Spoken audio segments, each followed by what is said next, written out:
Hello, everybody. Welcome into my latest live broadcast. Today it is the 10th of January, 2024.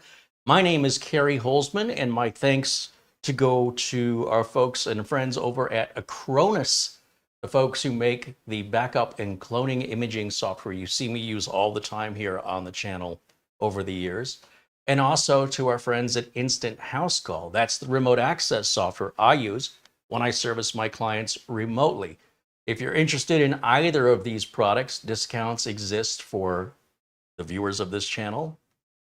And we're going to try and keep these discounts all year for both companies, but they both have a free trial where there's no credit card required. You can download the software, see for yourself. If you're curious what software I use, I don't use any system utility software aside from maybe Crystal Disk Mark to measure performance.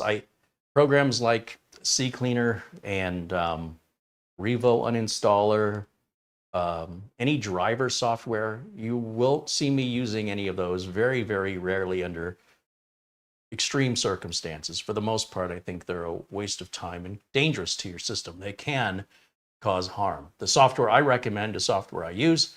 It's software that doesn't cause any harm to your computer. And the software also has free trials. It doesn't require like a credit card payment up front or at least having that information up front like some software companies do. So please know if I'm recommending or endorsing a product here, it's because I use the product myself and that product is offering you guys a discount. Those two qualifications have to be met. And we'll do some individual one-on-one videos with Acronis and Instant House Call to learn all about the latest and greatest features they've added since the last time we spoke with them. In the meantime, if you're interested in those products, all the links for everything we discuss in today's video will be in the video description below, including all the parts used in this build. Now, we did this build about, I think it was 4 months ago, and I saw this case just kind of flipping through Amazon, and Mara and I both saw this case, and we were like, wow, that is different. And I always want to do something different on my channel. And instead of reaching out to like sponsors of cases or motherboards, it's sort of like whatever they want to send you is what you get, versus if I go and buy the parts, I get what I want, and I'm not beholden to the manufacturer, to a specific publication date, or, you know, in many cases, if you're getting paid to do the review, which in my opinion is not a review, that's a commercial. But in many cases, when you get paid for that, one of the conditions is you have to show them the video for them to approve it before you can show it to your audience. None of that happens here. Rest assured, I've never, ever submitted a video for approval to anybody at any time. And so I'm very proud of that. And you guys make that possible with your contributions and your support. So thank you for being the main sponsors of this channel, especially the members and those of you who contribute in Super Chat, and of course, all of you who join in the live chat. It's always a bit humorous to me that somebody will watch a playback of one of these live videos with the live interaction. And because they're watching a playback, they're not involved. They can, because it's a recording of what happened and it's no longer live, they can't jump in the chat and they can't participate. So what I find humorous is when people get upset by that, like they don't understand. They're being spectators for something that's supposed to be interactive. And half of the benefit of these shows are when you participate in our live chat while they're live. So it definitely makes a big difference on the viewing experience, because it's something you don't get from TV. You don't get the interaction. So we love that here, and we would certainly hope that people who watch the recordings of these things after they air, especially the ones that don't get it, they need to come in during a live show and actually talk with us. If they're not interested in doing that, then, you know, we're not the right channel for them. That's all. We're all about community here. Speaking of which, let me give a few shouts out here to some generous folks who have already contributed in Super Chat, even some before the show started. Thank you to Planet Cryos for your $5 Super Chat. He says, hello, Carey and all. I ended up getting the flu, but I'm here for the show till my doctor's appointment later anyway. See, this is why I don't like to go outside and talk to people. Keep it on YouTube. We're a safe distance apart. Seriously though, I hope that hope you get over that quickly. Gregory Howard contributes $10. He says, "Hello, Carey and all in chat. That's a nice PC. So nice he bought it." So this is going to Gregory Howard, and I wanted to revisit this now that it's done and it's ready to ship. I just finished this last night. I got hung up on a bunch of places, and I want to talk about the pros and the cons of this very unique looking case. So we're going to talk about, well, as Patrick at Serve the Home likes to say, lessons learned. So if I had to do this over again, there's some things I would change, and there's some things I wish I were aware of prior to ordering it that I want to make you guys aware of. Because if you see this and you think like Mara and I did, that, hey, that's a really cool, unique looking case, it is. But it comes with some caveats, which we'll talk about here in just a moment. But after today's video, this gets packaged up and goes out to Gregory Howard. He says he's already got a spot reserved on his shelf for it. So love it, love it. Let's see, and thank you, Gregory, for, talk about supporting the show, right? Mark Gaines has now been a member for 20 months. That's the first 20 month I've ever seen. He says, "Hello, Carey and Marlena DG, everyone in the chat." Mark joins us from Northern Ireland. Now, you don't get another badge. You get it 12 when you're a member for 12 months. You'll see this gold badge. It says 12 next to their name in the chat room. And these are folks that are paying $9.99 a month. YouTube takes 30% of that, but it goes to paying for the content. And we've got some stuff coming up. Boy, let me tell you, I'm super excited. This Friday's show and next Friday's show are already scheduled, and we have most of the rest of this week and next week already scheduled out. So yeah, things are cooking. So your memberships keep the content flowing, and you'll get a 24 badge when you've been a member for 24 months. It goes from 12 to 24, and then it'll stay 24 until you reach 36. And last I checked, YouTube doesn't have a badge for anything after 36 because that's how new memberships are. Like they haven't been around for anybody yet to be at anywhere near 36 months. So, proudly display your badge for your continuous membership. And again, I thank you for supporting the channel, as very few viewers will actually do that. So we know who our true loyal viewers are, and the ones who want to put their money where their mouth is for appreciating the value of the content and permitting me to continue to be independent. And like I said, the sponsorships that we do are not controlled in the sense where I have to say certain things, or, you know what I mean? Like if I'm promoting something, it's because I want to, because I think it's a great deal. I think it offers a great value to you guys, such as Acronis, such as Instant House Call, RoboForm, or the folks over at VIP CDK deals with the discounted and fully legal Windows and Office keys. So you could save a lot of money, and that's what I'm here to help you do. So if you need any of that stuff, I'm not here to tell you need it. That's for you to decide. I just want you to know what's available and how you can access the discounts. All right. And of course, my deepest appreciation for those companies that participate with us and see the value in you guys. Ben Laird with a £5 contribution says, "Hello all from Scotland." Hey, Ben, welcome in.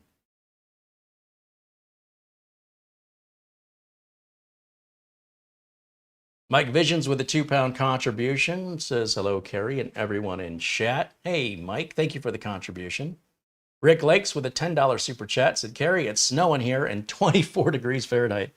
Rick is in Minnesota, so yeah, January, Minnesota, that checks out. Well, thanks for the contribution, Rick. Stay warm, my friend. Stay indoors. Patrick Manny, also a member now for 20 months. He says 4 more months and it's going to be 2 years. Right on. And Dick Poverman's asking about the HP computer. That's the challenge for you guys. Nobody's answered that challenge yet, so I'm going to keep it there. We've got other projects that are more important. That system is sitting on the floor over here, so I'm not procrastinating. I'm waiting. I'm waiting for these people that know so much to come out of the woodwork and start offering suggestions that aren't the same ones that just keep getting offered over and over again. In the meantime, I do have other projects that I'm personally more excited to do, and I'm in no hurry to go through that HP computer because I know when I do it, somebody's going to say, oh, I knew that the whole time. So the longer I let that sit, the more you and I will be able to conclude that those people are full of it. So I suspect they're full of it. This is my experiment to see if I'm right or wrong. So I am hopeful to be wrong, but we'll see. Planet Cryos with another $5 super chat said Acronis is great and I use it daily. Get it while it's hot. Hey, listen, that Acronis special will be all year this year. 30% off throughout the entire year. So if you don't have the money right now, or if you have a current Acronis license and it's not due yet, you can wait till it's due. As long as, you know, if it's expiring sometime in 2024, just come here and use our discount code. Save yourself some money. Chris Dune, or Dunn, contributes $5. He says, I am back a little late, but good to be here. Hey, Chris, thank you for the super chat and welcome in. And of course, thank you again to Planet Cryos. Now, when it comes to this case, so there's a couple of things I would do differently if I had to do this over. When I saw the picture of the case, let me share with you what I saw. So if we go to Amazon and look at the picture of the case and how the manufacturer has marketed this case, you see it's got, oops, let me just go big on that. You'll see it's got a graphics card here, vertical. It's got a liquid cooler here. And I looked at that and I said, I kind of like how that looks. I will do the same thing, only I don't really want the GPU, right? That's kind of an expensive part and I don't need it personally. In fact, as a content creator, using an Intel CPU, a modern Intel CPU, it supports something called Intel QuickSync, and that makes my video rendering so much faster than using an NVIDIA or Radeon graphics card. It's actually better. So this actually slows me down in content creation. This is really for gamers. So the benefit is knowing you can put that in if you want to, right? So when Gregory gets this, if he wants to game with it, it's certainly capable. But I ordered the same, I believe it's the same cooler. No, I guess it's not the same cooler. I think that's a Segotep cooler, the same people who make the case. I don't think I could find it. They've got RGB RAM down here, and then they've got these RGB fans. So if we look through the pictures,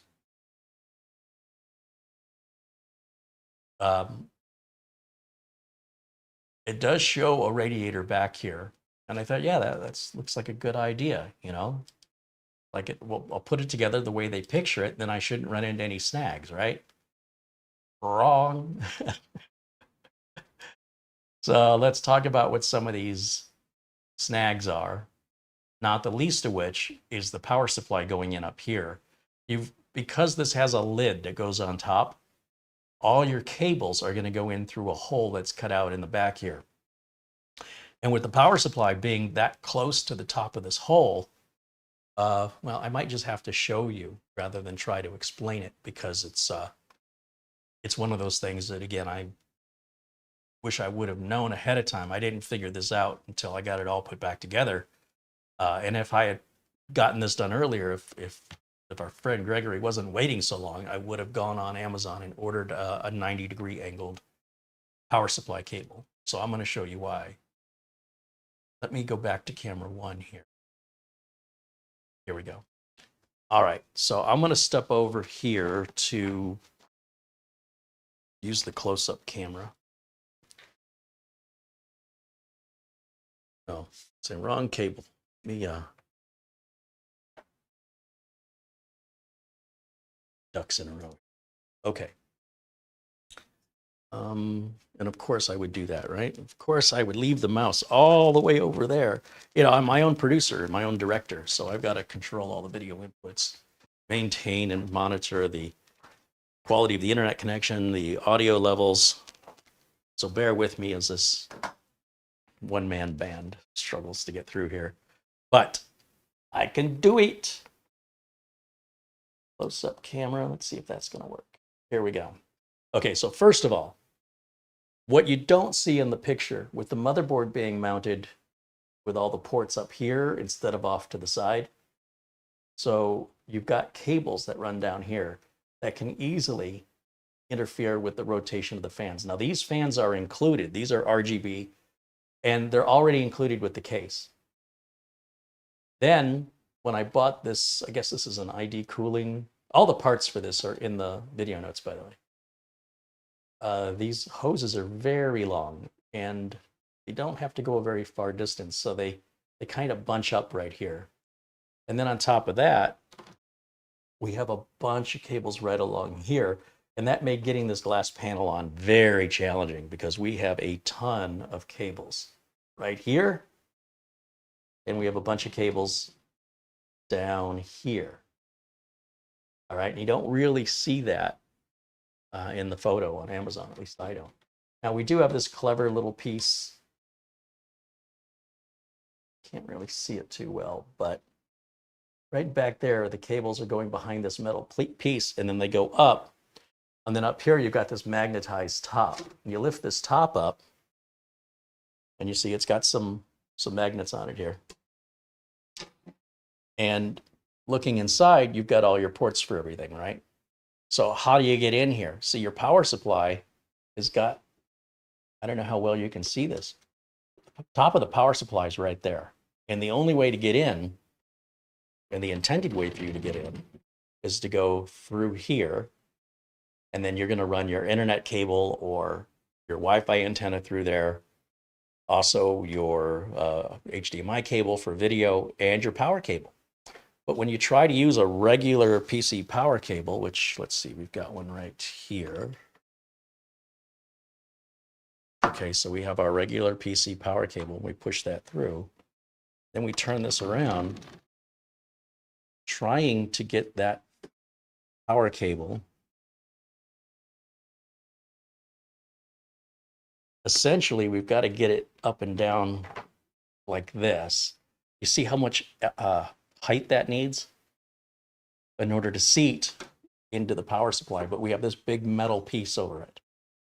So one way you could accomplish this would be to take the back off of it. With the back off of it, then thread this power cable through the back with it off, and then plug it in without this piece in the way. It'd be nice if this had a little door that opened or something to assist. Then you could put the back panel back on. Or what they probably should have done is included an angled power adapter like this. And then we can put that in through here, right?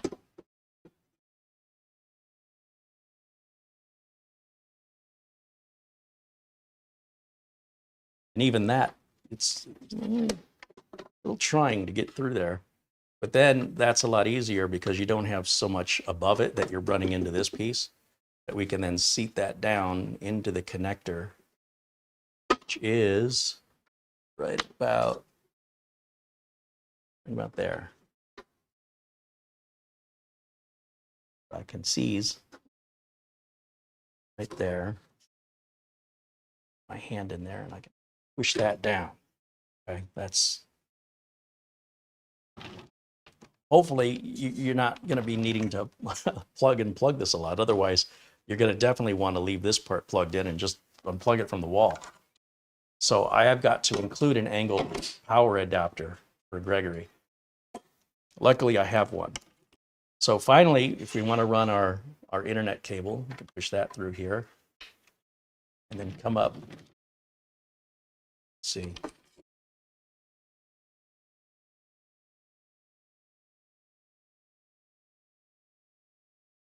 Come up through here, we'll plug that in. And then I need my HDMI cable, which I'm standing on. Run that through there.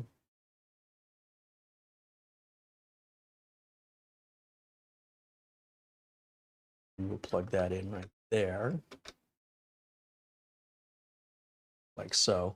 Then we can take our magnetic lid and look, you get a nice clean install, right? You've got your cables coming in the back like this.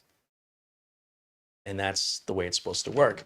Now, the problem with the liquid cooler, first of all, this is a 13500 CPU in here that does not need a liquid cooler. I put this in for looks. I thought it would look better. And I made it so it was RGB. So we'd have these RGB fans and the RGB fans on the cooler. But as you can see, or not see, you don't see any cooler fans. You can see the radiator back here. And you can see the fan on the power supply here. There's a lot of room for cable management right here, but there's a lot of cables on this side of the board, as I took a picture of earlier. All these cables, they have to run across the front of this radiator, and there's fans on the other side. And there's not much room from the end of the fan to the back of the motherboard tray, so those cables could fall into the fans, and you wouldn't even notice if the fans were turning or not, because you can't really see them. Now, if you look carefully, way down at the bottom of the board, you can see the lower fan on the radiator.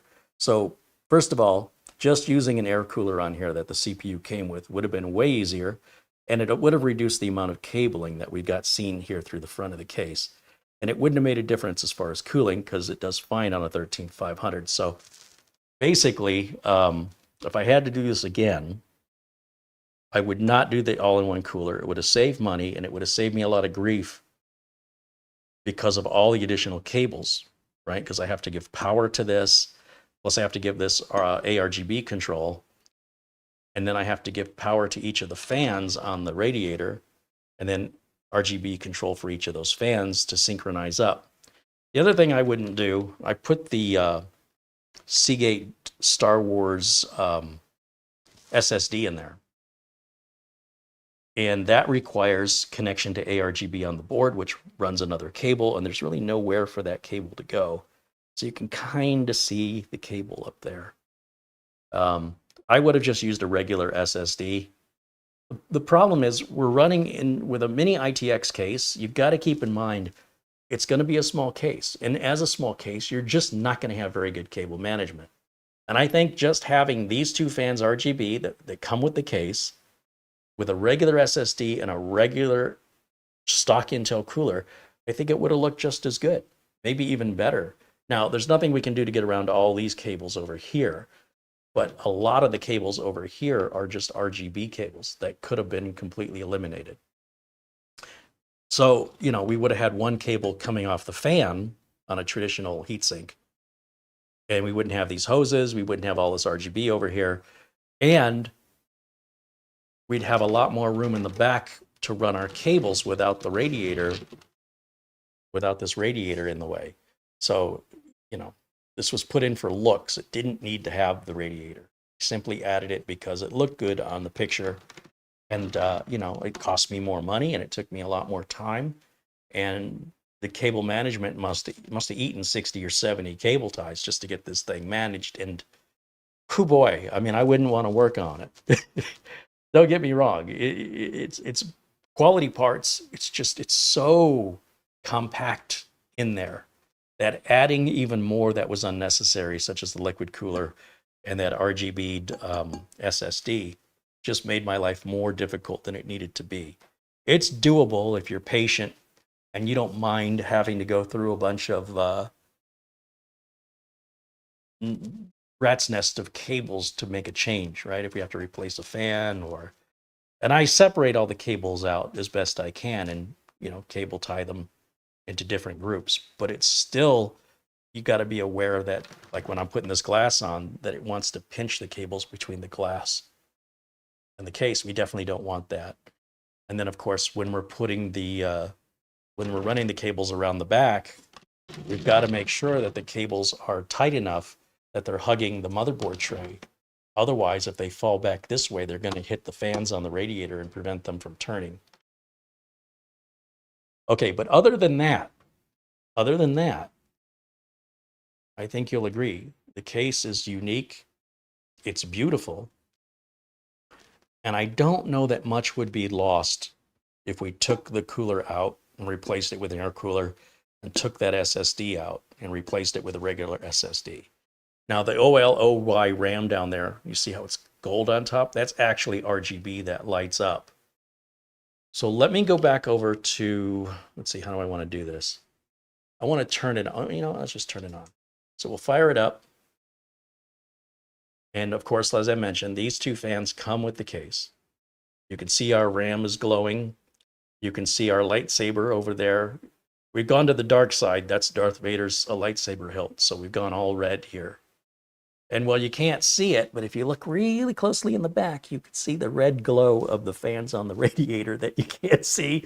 That's in sync with the rest of the RGB. Now, all this RGB is synchronized together using MSI's software. I forget what they call it. And so when Gregory receives this, he can adjust it to his liking. Now, of course, when we turn out the lights, it's even more striking.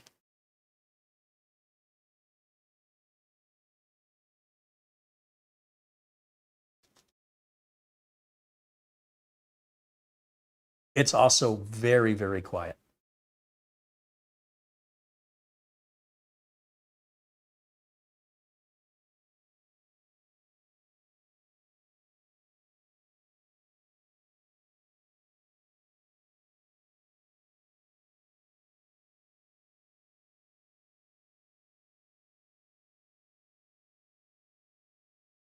And of course, you've got your USB type A. You've got two of those up here, along with a audio jack for a headset, a microphone, or headphones.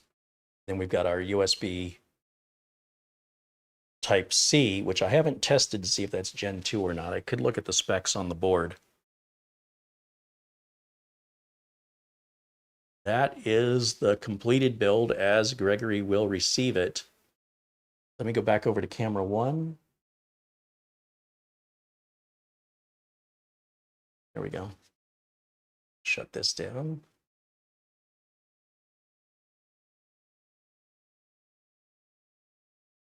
There it goes.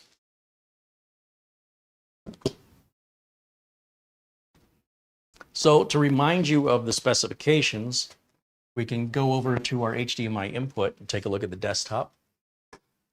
Let's do that now.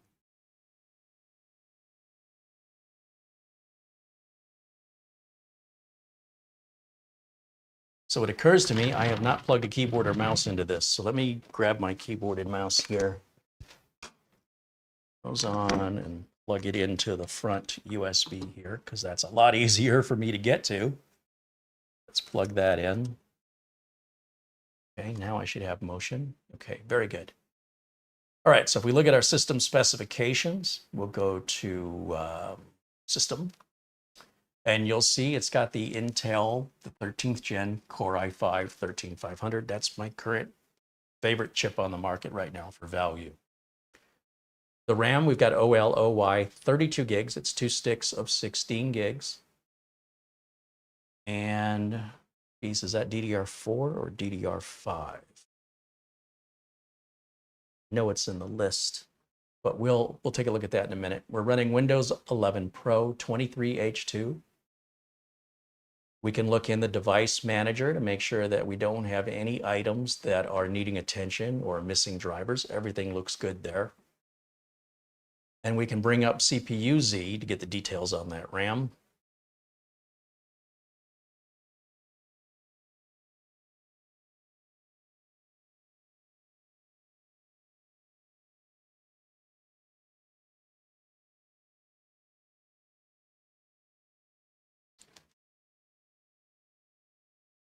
That looks like DDR5 to me.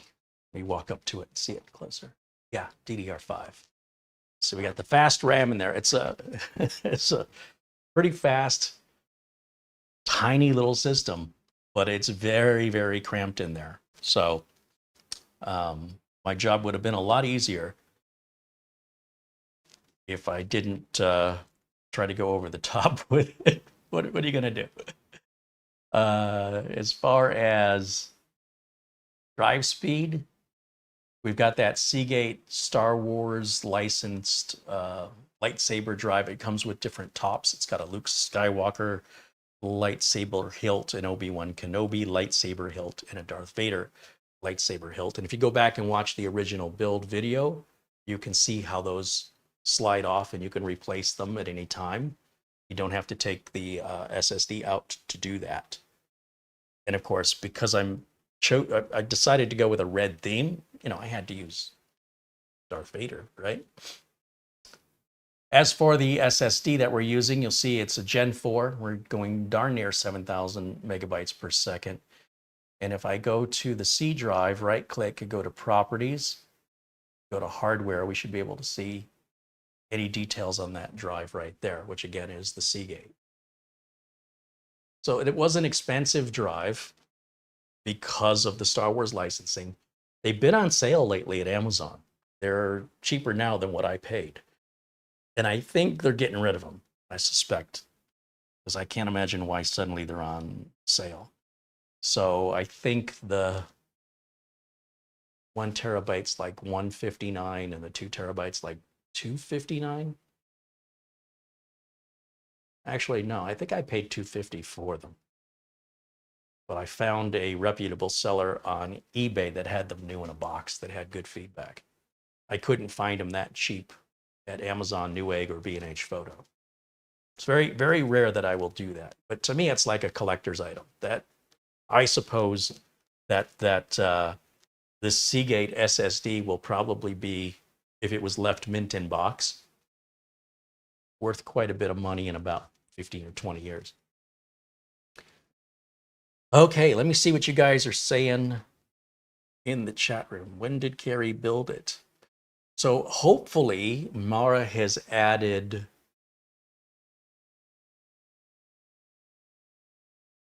the link to the original video in the video notes. If not, I'll make sure that she does. That was about, I think that was October we built this. If you search on my channel, if you just go to YouTube, type in Segotep Slath, S-L-A-T-H, it should pull my video up. But Mara's going to add the link to the original video. And then we'll also tie these two videos together. So at the end of the original video, it'll automatically present this video after it's live as the final overview of the project. Yeah, so Gregory Howard has been waiting 4 months for this. He's been very patient, and I appreciate his patience because we had a lot going on, and this cable management job was an all-day job. So I basically had to silence the phone and not check email and just stay focused on that, because every time I tried to get to it, something distracted or disrupted me doing it. Times like that, I wish I had an intern that could do the cable management for me. For a while, a viewer named Photo Ray was helping me out, but I didn't have enough consistent work for him, and he was driving a very long way to get here. So that was a short-lived little project, but I appreciated his help when I got it.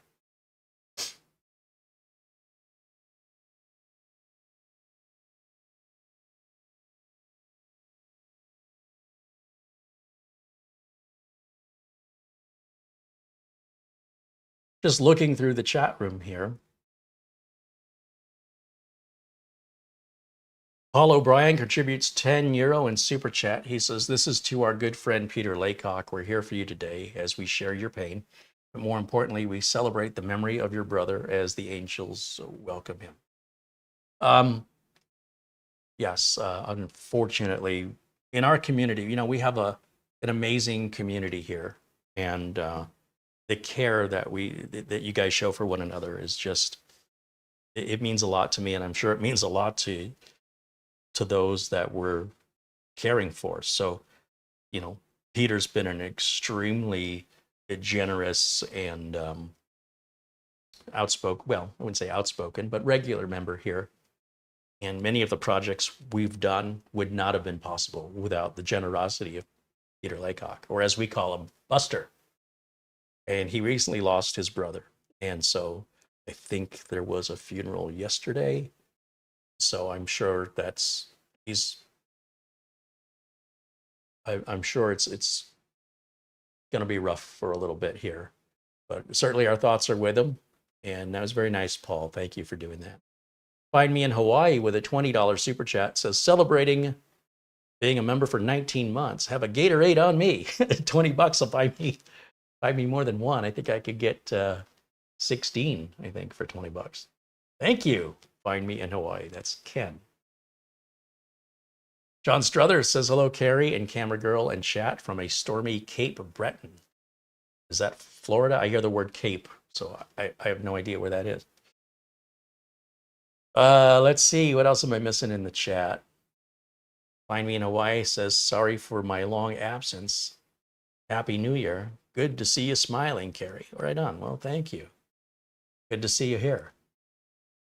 We're glad to have you back. Don't be gone so long next time.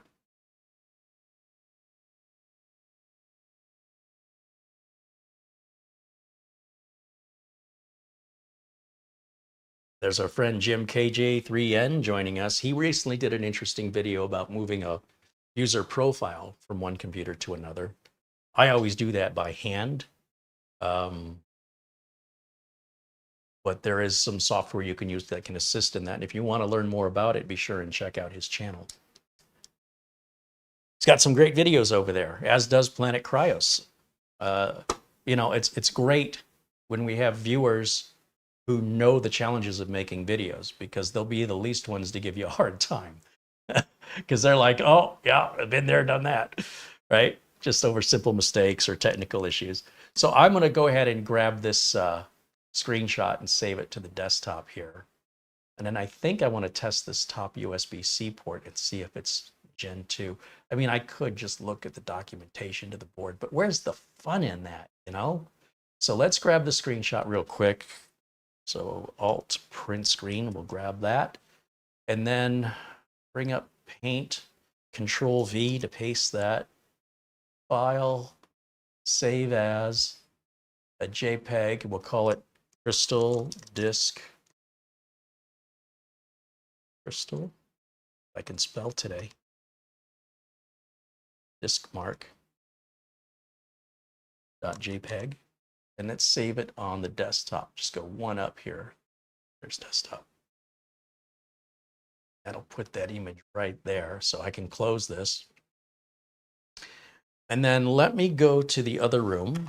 Let me go back to camera one here momentarily so you can see what I'm going to do. You know, I have this SanDisk Extreme Pro external solid state drive that claims it can run up to 2,000 megabytes per second externally, provided you plug it in to a okay, you ready? A USB 3.2 Gen 2 by 2 plug. So it's going to look like a Type-C plug. And in my experience, at least on the ASRock boards, the latest ASRock boards that I'm buying have one USB 3.2 by 2 Gen 2, and it's the external one only. So I don't know if this MSI board does that as well, but there's one way to find out, and that is we plug in this 4 terabyte super fast SanDisk Extreme Pro, and then we'll go ahead and run Crystal Disk Mark on it again. Normally I get 1,000 megabytes per second out of it through a normal USB 3, which is nothing to shake a stick at, but you know, 2,000 is twice as much. So if I'm copying a lot of data, it should take half the amount of time. Now, bear in mind, there are 4 terabyte SSDs you can buy that are very inexpensive. And the ones that are inexpensive are slow. The more expensive they get, the faster they get, with a few exceptions. But that's generally how it works, especially when we're talking about name brands like SanDisk, Western Digital. That's the same company, by the way. So Western Digital owns SanDisk, or Seagate, or you know, even T-Force, Team, et cetera, et cetera. So if you're noticing, you're like, hey, there's an 8 terabyte external drive, it's $800, and there's an 8 terabyte external drive, it's $139. I can guarantee you the $800 one is going to be a SSD, and the $139 one is going to be a mechanical drive. It's much bigger, much slower. If that's important to you, just understand what you're buying, then you won't have any buyer's remorse.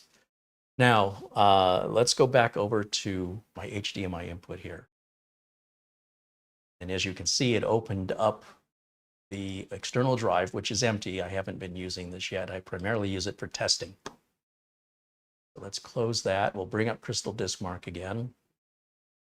We'll go back to Crystal Disk Mark 64-bit. And we're going to go up here and select our D drive. And I only need those two top numbers. I'm just very curious if that's going to read 1,000 or 2,000. If I see 2,000, then I know that that's a Gen 2. Yeah, so it's not a 3.2 Gen 2 by 2. It's probably a 3.2, but it's not by 2. That by 2 doubles it. So look, 1,049 is nothing to shake a stick at. Don't get me wrong. But it's something I'm looking for now, like on a system that I would build for myself. I would want to be able to use this drive and copy my videos and stuff off onto it. I tend to let the videos build up here on the streaming machine, because as we go live, I'm also recording the videos locally. But after about a month, I'm almost out of hard drive space. And then what I want to do is just do a bulk transfer to move those files over just to archive them. So I need a large drive for that. If I use my NAS, it'll take all day, because I'm only transferring it like 200 megabytes per second on network. So if I could do this locally to an SSD like this, it could cut the time by 75%. That's how much of a difference it can make. But the read and writes on this are really good. And if you don't want the 2000 megabit version of this, you can save money, because they do sell a SanDisk Extreme Pro 4 terabyte drive that runs at 1,000 megabytes per second for about $50 less. So again, the more you spend, in theory, the faster it should go. All right, so we're looking good. As far as that goes, you know, it's, for me, I would be a little disappointed that it's not Gen 2, but there are add-in cards if you really wanted the Gen 2 or Gen 2 by 2. Silverstone, for example, makes little PCIe cards you could plug in to give your system that USB. However, that we only have one slot on this motherboard. It is a micro ATX motherboard. And the other thing about the micro ATX board is you're not going to be able to fit a full-size graphics card in there. I mean, that should be pretty obvious to most of you. But if I grab this, here it is. Here's an RTX 3090 Founders Edition. Okay, right here. If that were to plug in, I mean, even if we just set the card on the ground, it's almost as tall as the case. So if you see where it plugs in, where the connector is and where the connector is here, we would be up right around, well, actually the card would be going in this direction, wouldn't it? Yeah, we'd have to cut a hole through the bottom. This would be sticking out quite a bit. So you'd have to be aware of just how big of a card you can fit there. And bear in mind, if you put a card there, it's going to push against these cables, which is likely going to push them into the fans. So I'm not aware of a mini ITX board that has these connectors located somewhere else. And these connectors are your USB. Those two, well, you see 3 wires right here that are bundled. That's your 2 USB ports and your USB Type-C right there. So if you want to live without these, that would clear your room for a video card to fit in without any challenges, assuming it wasn't too long. But yeah, that's one of the things you got to look out for. If you really like, if you're attracted to these mini ITX cases, they're limited. They're convenient. They can be very convenient. They can also be a bit expensive when you're buying the mini ITX boards.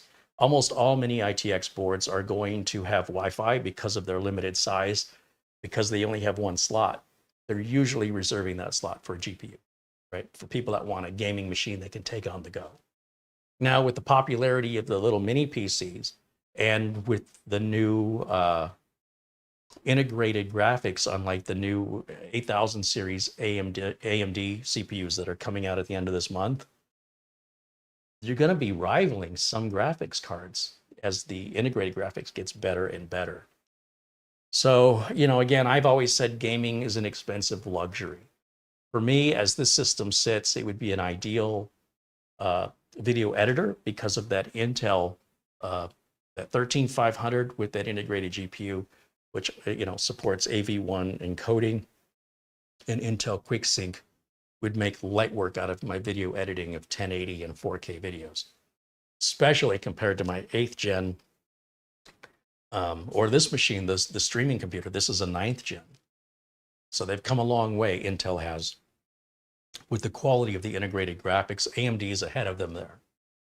So overall, I think that about covers all my thoughts on this unit. And with this done, I can now box it up, take it over to FedEx, and then ideally we'll hear from Gregory Howard after he's had a while to play with it, and you know, after he's owned it for a bit, hear his thoughts on it. Hopefully it arrives okay. I plan on putting this computer back in the case, that the box that the case came in, and then I'm going to lay it on its back with the glass up, and I'm going to have FedEx put that box into another box with like paper material or RAM pack around it with the glass up, and then we'll bright this side up, and I think it'll arrive without any problems. My only concern will be any shifting of the cables. So I would advise Gregory, when he gets it powered up the first time, do as best as he can to see if those fans on the radiator are spinning. And if any of the USB ports don't work, it's likely because the cable may have been jarred loose from sometimes they can handle the box, it's pretty rough. And if they do jar loose, they could prevent that fan right there from spinning, which will be very obvious. If that fan doesn't spin right down here, Gregory, it's because that cable dropped into the fan. And once the cable's plugged all the way in, I've tightened it. If I tighten it too much, it'll pull it right off. But I've tightened it so that when it's plugged all the way in, it has tension to keep it off the fan. I did the same thing behind the radiator here. And what you can do to check the fans on the radiator is you can see the bottom fan, and the bottom fan is the one I'm most concerned about. I think most of the cables are running closer to the bottom fan than the top. So you should be able to see if that's spinning. The one above, I don't know how you would see it other than, I don't know, maybe get a flashlight, shine it in there. But again, it's the downside of putting the all-in-one in there. Again, I regret doing that. It made the build far more complicated than it needed to be. On the other hand, you'll never have to worry about the CPU overheating because that is an overkill cooling solution for it. So, you know, that's the good side of it. Hey, there's our friend Frankie B joining us in the chat. Hey, Frankie, good to see you, my friend. Frankie's been another generous contributor here and very supportive individual. Always happy to see all of my supportive friends here. Well, actually, all of you are very supportive. So I appreciate each and every one of you. Mara says that she has added the previous parts of this build linked in today's video notes. So if you want to see me build this, I think Mitch and I built this together. You can look in the video notes if you missed that video. Les Stevenson says Kate Breton is in Nova Scotia, Canada. Oh, yeah, well, I definitely don't know my Canadian geography aside from sort of the well-known sort of, you know, your Toronto, of course, being from Detroit, Windsor, and Ontario, Vancouver, and to the other side. I know of Nova Scotia and like, what is it, Newfoundland, and there's Saskatchewan, I think, over there. But that over New York or over Maine, I don't know that area very well. But thank you for that.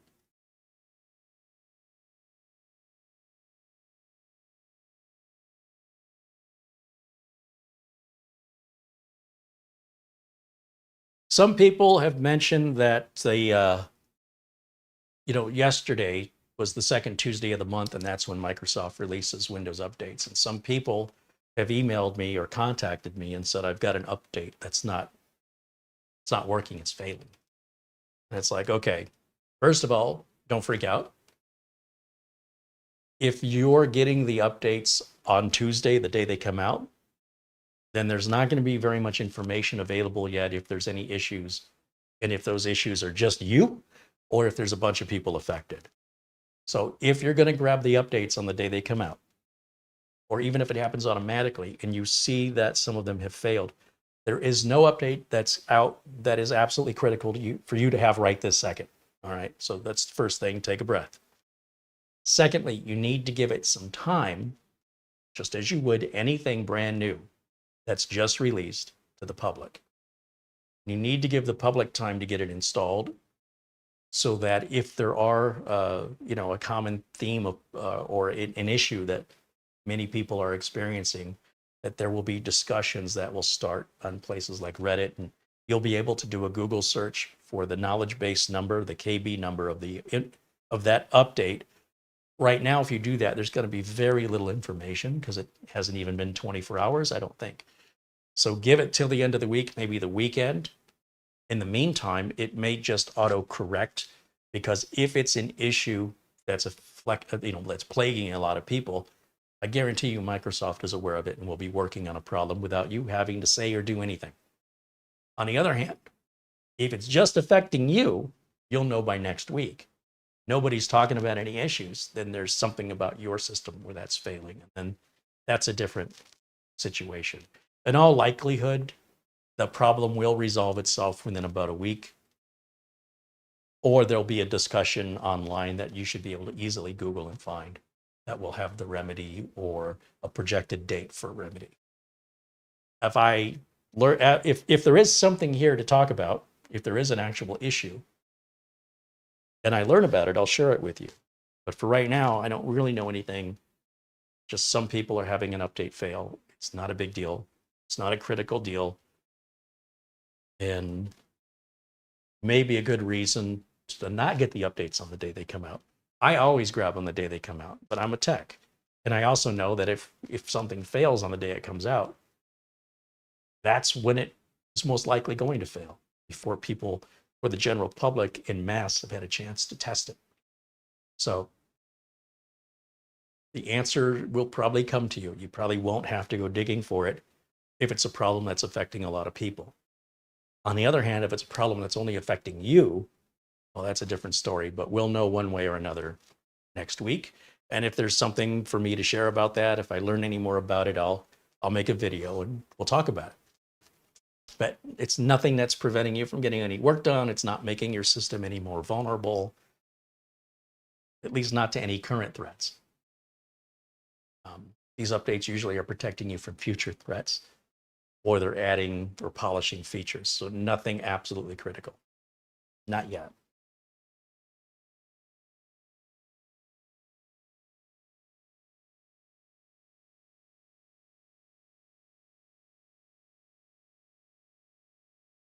Rick Lake said Microsoft is aware of this update and they're working on it. Give them time. Well, there you go. See, Rick knows more about it than I do. Thank you, Rick. Yes, Patch Tuesday was yesterday. That's what Ben Laird said. That's correct. The second Tuesday of the month is when Microsoft releases updates for Windows, both 10 and 11. Hey, there's our friend Mats Olof Rickardsson joining us from Sweden with a 100 Swedish krona contribution. He says, hello, Carey and all. I am anonymous today, but here's a small contribution from me. I'm just listening today. Well, thanks, Mats Olof. Good to see you, my friend. Douglas Burchell said he sent a super chat and I didn't see it. Let me scroll back. There he is. $10 from Douglas Burchell, says another 10 in Peter Laycock's name. Thanks, you guys. You guys are, as I mentioned, very thoughtful. Just an amazing, real community we have here. So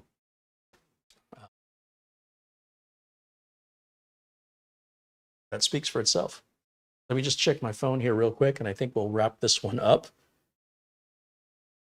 Let's see. Wow, Frankie B with a very generous $200 Amazon gift card contribution. Look at that. He says, I'm just saying thanks for all you do. Just talking about Frankie's generosity. I don't know, for some reason that came in twice.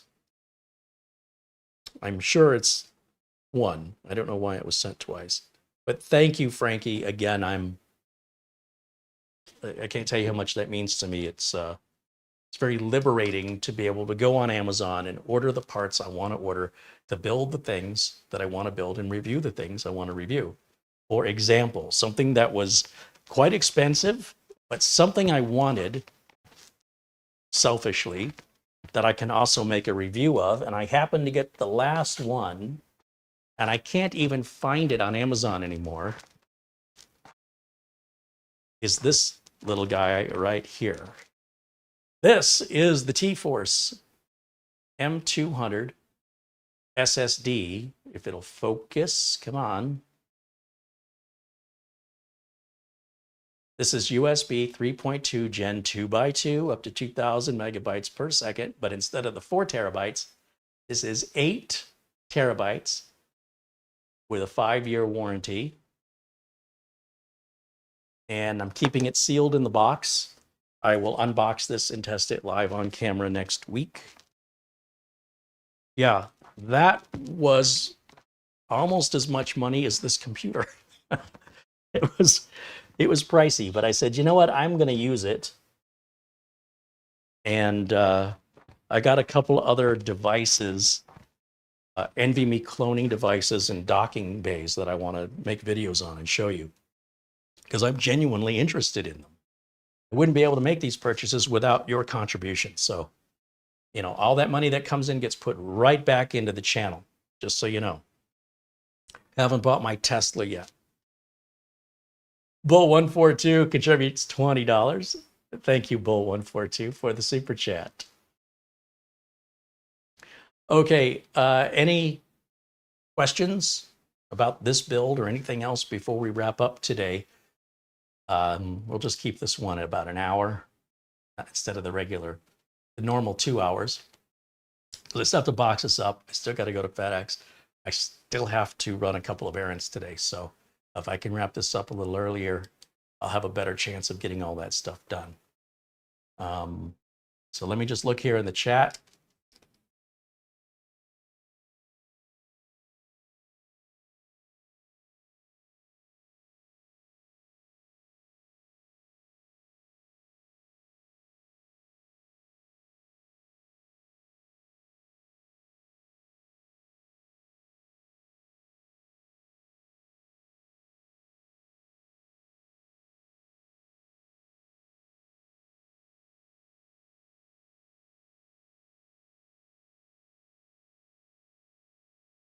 Nick Poverman said the update that people are having an issue with requires a backup partition on your hard drive.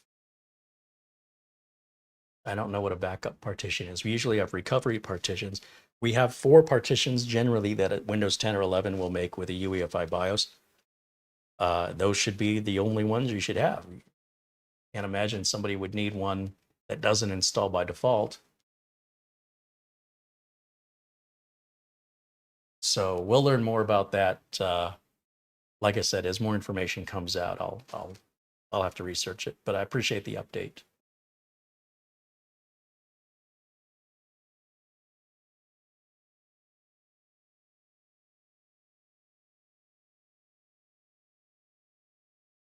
How did it boot without a Go Faster sticker? Oh, he's getting the CareyHolzman badge. It'll be in the box. That's the other downside I forgot to mention. I can't fit everything in the box. This box is already pretty full, and well, I guess we won't include the standard power cable. He needs the angled one. That'll free up some space. I got to put the Wi-Fi antenna in there, and because the power supply is modular, I still have all the other power supply cables to go. And this box is too small. So if you're building a mini ITX and you're like me and you want to put all your spare unused parts in your motherboard box, the more parts you jam in here, the harder your job's going to be to cable manage it, and the less likely you're going to be able to fit everything in the motherboard box, which is another thing I hadn't considered. So some of the, I think like the power supply cables will have to be like put in a Ziploc bag or something. So the stuff that we haven't fit is all this stuff. And you'll see, I mean, there's quite a bit. These are power supply cables, Wi-Fi antenna. The box for the Star Wars drive, I don't think he needs. I put all the spare lightsaber hilts in the motherboard box. And then this is a power supply adapter if you wanted to put a mini power supply, like an SFX power supply. I don't know why you'd want to do that. It's got a full-size power supply in there now. This isn't going to make life any easier, but that bracket that should be able to fit the motherboard box. But I think I can get these two things in there, but that'll have to just stay separate. Normally, I wouldn't have any problem putting that in a motherboard box.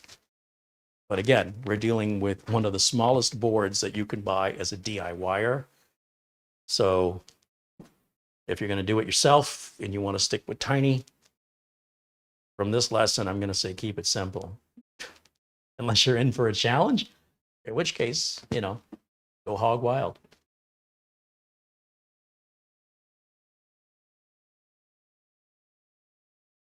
And Jim's got a video link to his video yesterday showing how he's moving the account information from one machine to another, if you want to watch that after this.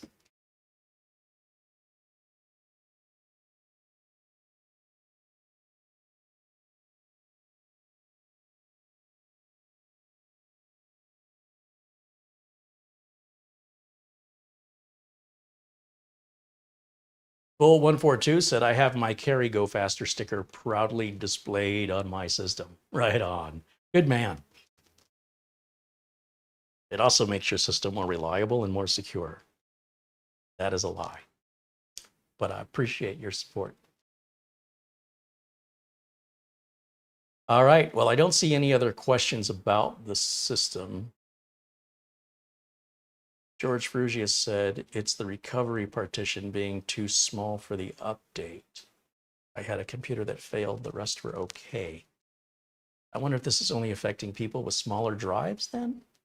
Because obviously the recovery partition, I think, gets sized to a portion of the capacity of your drive. So the bigger your C drive is, in theory, the bigger the recovery partition is, I think. I can only speculate at this point. I have very little information. Sounds like many of you in the chat know more about it than I do. As I mentioned, I recommend everybody just relax. It's not a big deal, nothing to panic over. Microsoft, if this is what people say it is, then this will be on Microsoft to fix it. It won't be on you, nor do I recommend you make any system changes to accommodate, because it could cause other issues in the future. Let Microsoft fix this. If this is in fact their issue, just give them a few days. David Ice said he heard it is only affecting Windows 10. Yeah, again, the more information I don't have, but I'll definitely research that later when time permits. But right now, because it's so new, I don't know how much is speculation and how much has been verified. It's only been 24 hours. So give it a few days and we should have some solid information and potentially a fix. Fix could take a while, could take a week or more, but hopefully Microsoft will get to it sooner rather than later. But regardless, nothing to panic about. It's not a critical update yet. Always good to get your updates, but there's a reason why they're released on Patch Tuesday versus releasing it the day it's done. So Microsoft has been holding these updates back so that they'll be ready to release on a certain day. But that certain day doesn't mean, oh my gosh, I got to have it today. If it was that important, Microsoft will release it ASAP. So in other words, if you get an update from Microsoft, it's like usually just one update, and it's out of band, it's released not on a Tuesday, but it's released some other day, then that means it's critical. And that's an important update. The updates that come out on Tuesday are fairly routine utility updates, just for good system maintenance and security practices. And so if Microsoft can postpone releasing it until the second Tuesday of the month, you could postpone installing it, if there's any problems, without any concern of, being vulnerable, at least for a month anyway. So again, I got to research it and I'll learn more about it. And that'll wrap it up for me for today. Thank you again for all of your support, your friendship. Our thoughts again over to our friend Buster in Scotland. Thanks for everybody who contributed via Super Chat today. Thank you, Frankie B, Mats Olaf, for your very generous contributions. But from everybody who's contributed anything at any time, thank you. Like I said, having that independence to be able to get the products I want to build or I want to review, I think there's a more genuine authenticity to what I'm reviewing and why versus just trying to cash a check. So a lot of YouTube content creators are just making commercials disguised as reviews. I don't want to do that.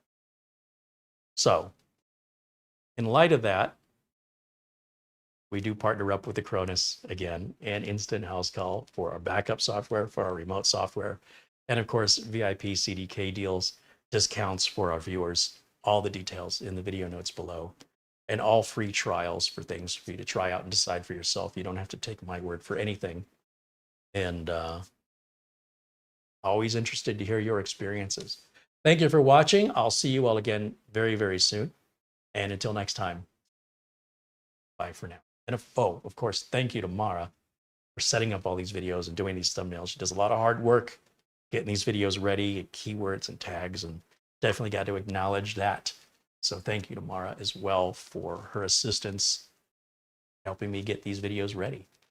Okay, that's it for today. I'll see you all very, very soon. And until next time, bye for now.